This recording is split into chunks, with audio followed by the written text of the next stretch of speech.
Time for Take 2, Media Induced, Episode 2. That's right. Last episode, we had 2 takes, because the first time, we lost all the audio, and all we have is the visual. This time, we're doing Episode 2 again, because we have the audio, but we lost all the video. It's a crazy week.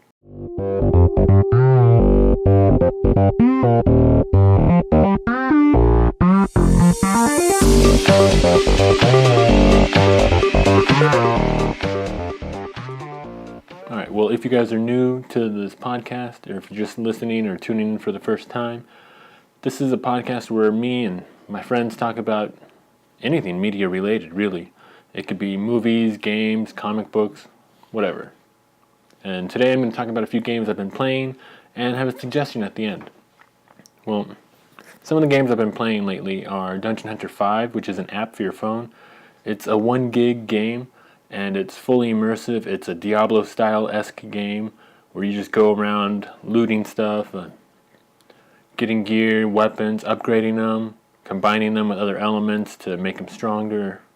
And it's really like, you ever get those games where you just keep playing because you know that no matter what you do, you're going to see those numbers go up, you're going to see your levels go up, and you know whatever you're doing, it's accumulating to help you progress in the game. This is one of those games.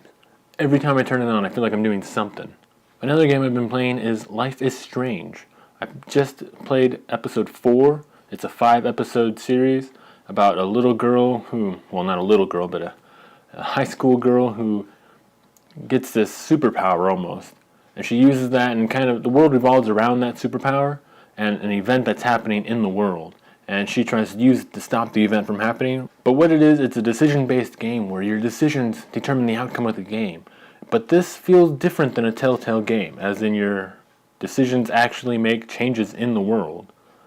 It's not just a morale, what's good or what's bad. It actually makes you feel like, well, you can do this or you can do that.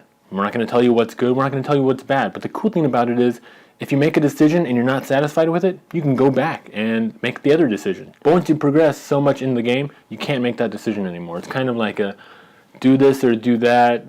You don't like that, try this. You don't like that, try that. Well, now you're stuck with it. I mean, you can always go back to a previously saved game and play it again or something like that. Next on the list is Tomb Raider.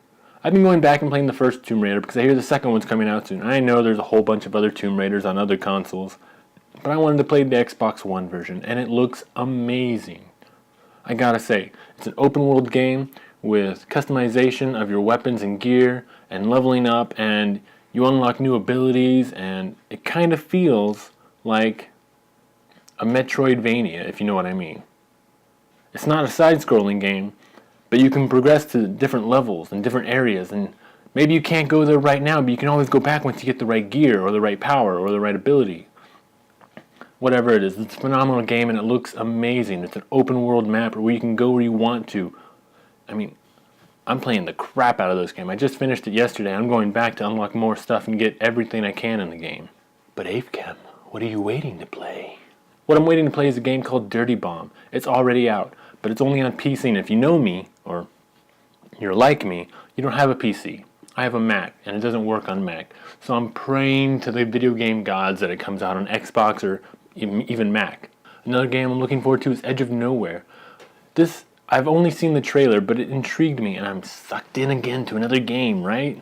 That's what these things do. They're made to suck us into the game. I love it. Can't get enough of it. Next one I'm looking forward to is Unravel. Unravel is a side-scrolling game that looks just beautiful, where you play this little yarn doll, and you're slowly unraveling, and you need to use that unraveling yarn to pass certain puzzles in the game, and to advance further into the game, and it's pretty amazing looking, I gotta say. If you haven't heard of Tim Longo, he's a video game designer who worked on such a game called Republic Commando. That's right, Star Wars Republic Commando for the original Xbox. It's an amazing squad-based game where you tell your squad mates what to do, where to go, and you progress through your different battles. But Tim Longo then went on to another Star Wars game that was rumored to be a first-person shooter. That's all we know on the subject, as Disney canceled it once they took control of LucasArts. It was theorized that it was Republic Commando 2, but there's no verification for that. I guess it's sad times for the Republic Commando fans. Anyways, moving right along, that's it. Which brings me to my suggestion of the week. It's actually a comic book called Sithra. It's by Jason Brubaker, the sole creator of another comic book series called Remind. That's where I first found him. He used to work at DreamWorks Animation Studios where he animated and drew, but then quit that amazing good-paying job, and in this economy, which is saying something, to start his own comic book, and it turned out amazing. Sithra is his next comic book adventure.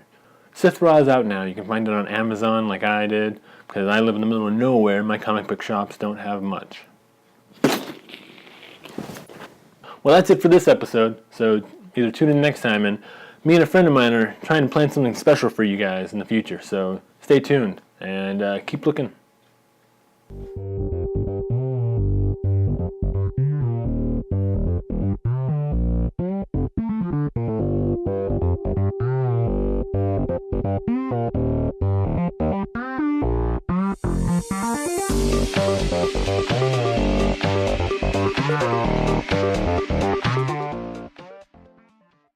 It starts on the Battle of Geonosis and it just progresses.